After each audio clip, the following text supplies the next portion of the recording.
meditation, when we do point A meditation, ఏ point పై ధ్యానం చేస్తున్నప్పుడు పాయింట్ బి క్లీనింగ్ అనేది ఇంద్రియ ప్రవృత్తులను తొలగించడానికి, పాయింట్ ఏ ధ్యానం సోదర భావాన్ని పెంపొందించడానికి, పాయింట్ ఏ మీ జీవితంలో లేని విషయాలను గురించి, things you don't have in life.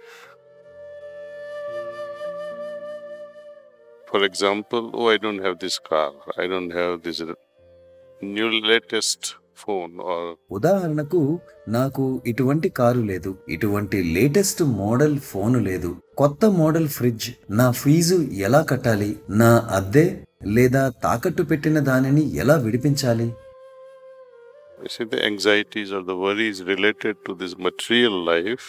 ఇటువంటి భౌతిక జీవనానికి సంబంధించిన అన్ని ఆందోళనలు పాయింట్ ఏ వద్దకు ఆకర్షించబడతాయి. నేను ఇప్పుడే చెప్పాను, 95% వరకు కోరికలు నాకు లేనందుకు ఏర్పడవు, వేరొకరు వాటిని కలిగి ఉన్నందువల్ల ఏర్పడతాయి.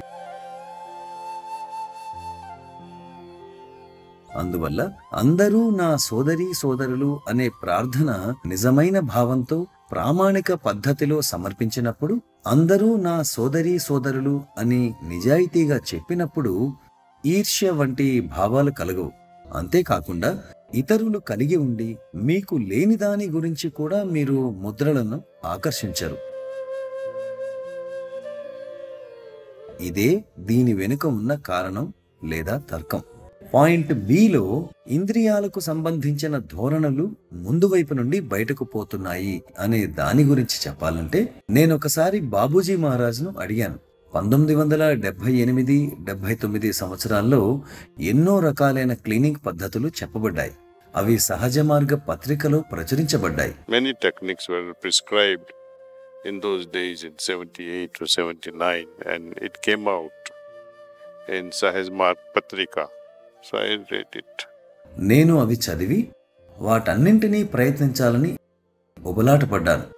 నేను అప్పుడు బాబూజీ మహారాజ్ సన్నిధిలో ఉండటం చేత ప్రిసెప్టర్లను అడిగే బదులు ఆయననే అడిగాను.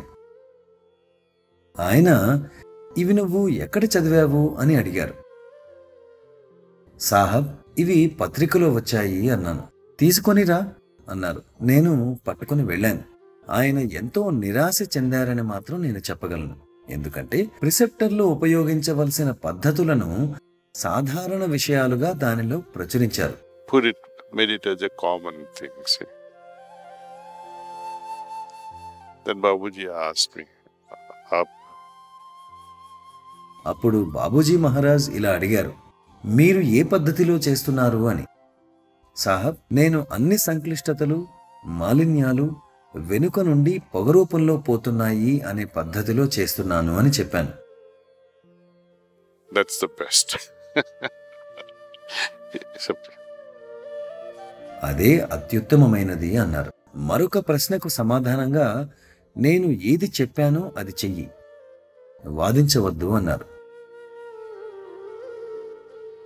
ముందు నుండి పోగొట్టుకోవాలా, ముందు నుండే, వెనుక నుండి అంటే వెనుక నుంచే. కొన్ని విషయాలు ఎందుకు అలా చెప్పారో కేవలం ఆయనకే తెలుసు. Only he knows why certain things are prescribed.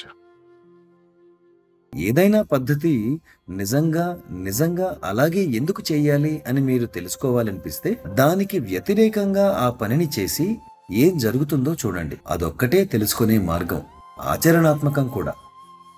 That's the only way of knowing, no? Practical.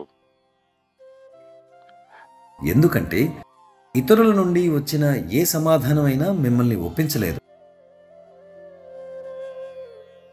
నేను విషం ఎందుకు తీసుకోకూడదు? తీసుకొని తెలుసుకోండి.